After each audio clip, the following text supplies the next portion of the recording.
everyone, my name is Chelsea Perez. I'm a consultant with Sockeye, and in today's video, we're going to give you a quick but in-depth overview of account groups in Sage Intacct. We'll cover the basics of what an account group is, their role in reporting in Sage Intacct, and the various types of account groups. Then we'll actually go into the system and demo how to set up account groups, highlighting some key features. So first things first, what are account groups? Account groups are reusable structures that form the backbone of financial reporting in Sage Intacct. Account groups help you organize your GL accounts into larger, more manageable groups for financial reports, graphs, and performance cards. Through account groups, you can roll up and organize your GL accounts, as well as create headings and subtotals in your reports. Account groups are maintained separately from the financial statements that use them, so they're easy to manage and update. The same account group can be used across multiple reports, graphs, and performance cards. When you create a financial report or graph, you select the account group or groups that you want to include. For example, the rows in a balance sheet report are formed by adding two account groups, assets, and liabilities and equity. Performance cards, often included at the top of dashboards, are also based on account groups.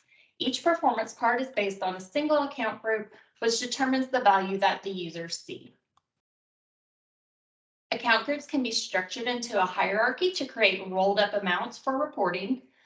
In the example here, by adding the assets account group to the report, the current assets account group is automatically included with its subgroups, cash and cash equivalents, and accounts receivable. Each account group gets a heading row and a total row, and top-level account groups receive a grand total.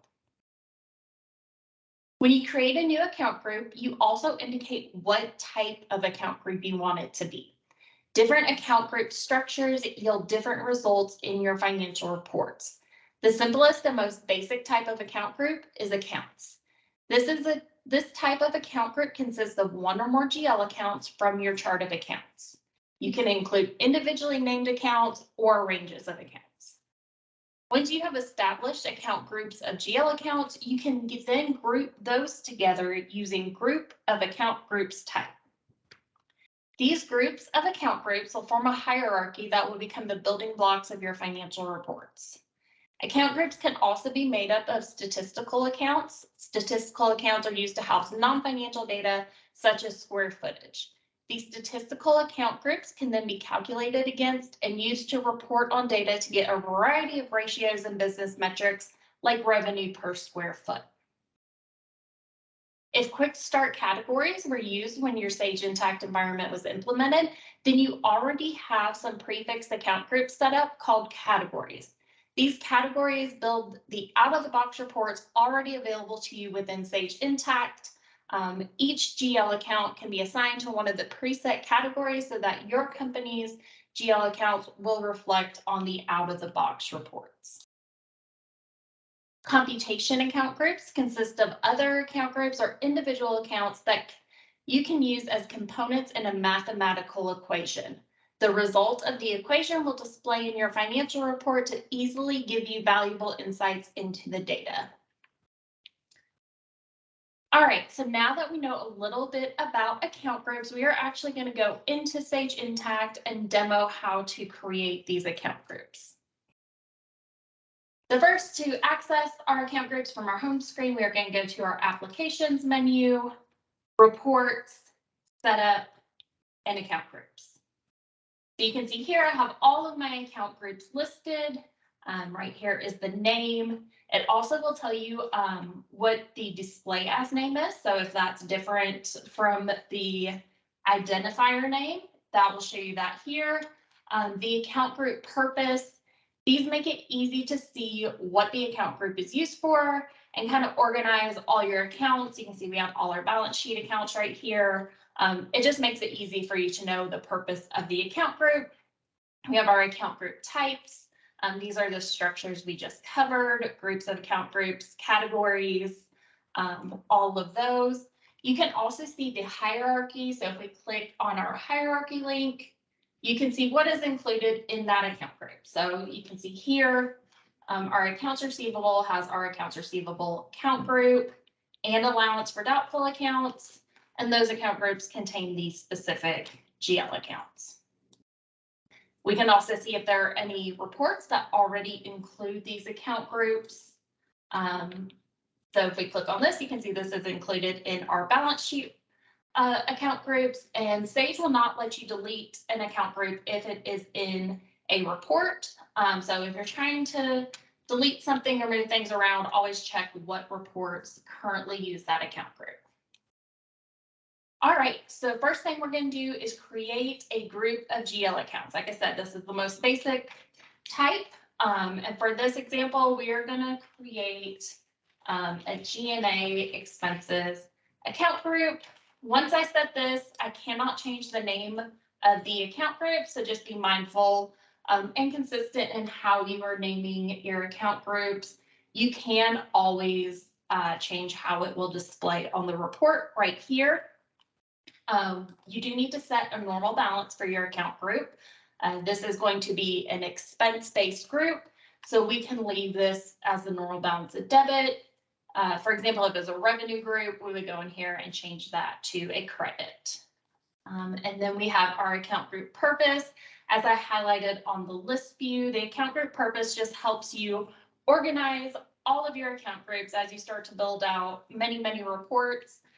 It's always good to assign an account group purpose just to keep things organized. This is going to go on our profit and loss. So we'll select that there, so I can easily group this with any other account groups used for that report. You can also assign an account group manager. This is not required. It just lets any users that do have access to your account groups know if they're trying to make a change, maybe go check with this other user first to make sure you're not messing up any of their reports using this account group. Next, we're going to select our structure type. Again, these are all the structures that we just talked through. For this example, we are going to create a group of accounts. So we'll leave this at 4 accounts. And then we have our calculation method. This is going to determine how the data is pulled for this particular account group. So we can do that for the period, the amount as the start of the period, the amount as of the end of the period. Again, in this example, we're creating a group for a profit and loss statement. We're going to want that to show for the month or for the period. So we'll select that calculation method. So now I will go down here, and this is where I add my specific GL accounts to the account group. So I can go in here and say I want from GL account 6120 all the way to GL account 6130. And I can add this range. And this is automatically going to include any GL account within this range, or any GL accounts that may be added in the future within this range will automatically go into this report. If you don't want the whole range, you can add them individually. So if I just add a couple of specific GL accounts, you can see it's just going to add those here. And you can do it either way. This is going to automatically include everything between it. These are going to include just that named account. You can always grab these and rearrange them if you would like to determine how they will reflect on the report. And then down here, we do have some report filters that can be set at the account group level. As I mentioned previously, these account groups can be used across any number of reports. So it's going to be best practice to not set your filters here, but set any filters at the individual report level. That just gives you a lot more flexibility when using your account groups. So now that we have all this information added, we'll click save. And if I go back in here, I can now see the group of accounts that I just created. Here we have our hierarchy. You can see all those GLs we just added. So now the next step is going to be to add our group of accounts to another account group. This is, like I said, going to create a hierarchy. So again, we're going to go over here to add. We're going to create a new one. You could add this to an already existing group of accounts, but we're going to create a new operating expense group Again, you can change how you want that to display on the report. Select your balance. Again, this is expense-based, so we will leave that at debit. This will also be part of our profit and loss. And I want everyone to check with me before they make any changes to this. I'm just going to put my name here so they know I'm the contact for this group.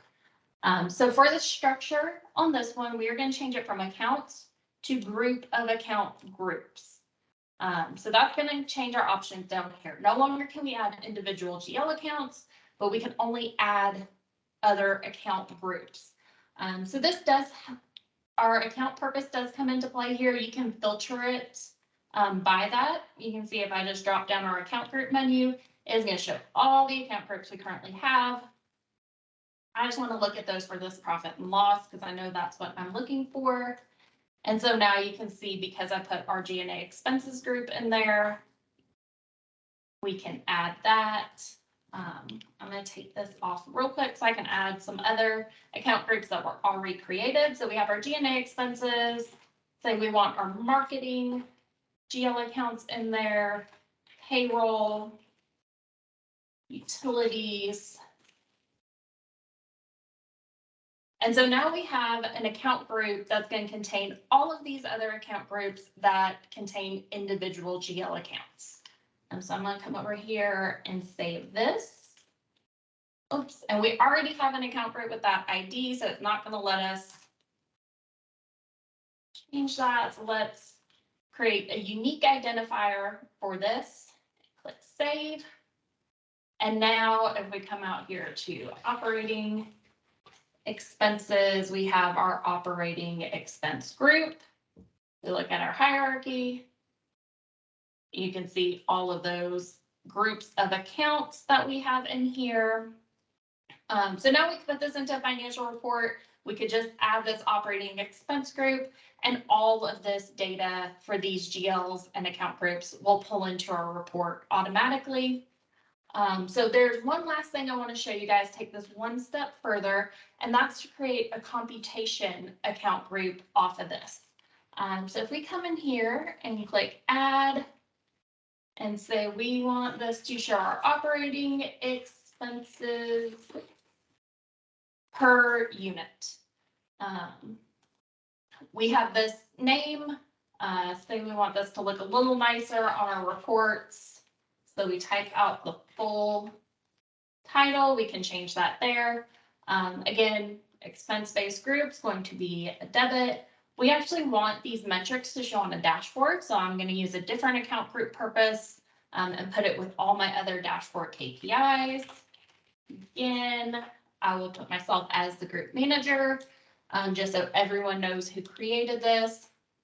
And then for my structure type, I'm going to go in here and create a computation. So now you can see here, it gives me the ability to create formulas. So the first thing I want to use is our account group operating expenses that we just created. So if we start typing that in here, we have our operating expenses group. I want to divide that by our number of units. So we have a statistical account set up for number of units. So we're going to select an individual account. Then our unit statistical account. And so now this account group, when put into a report, is going to show operating expenses per unit.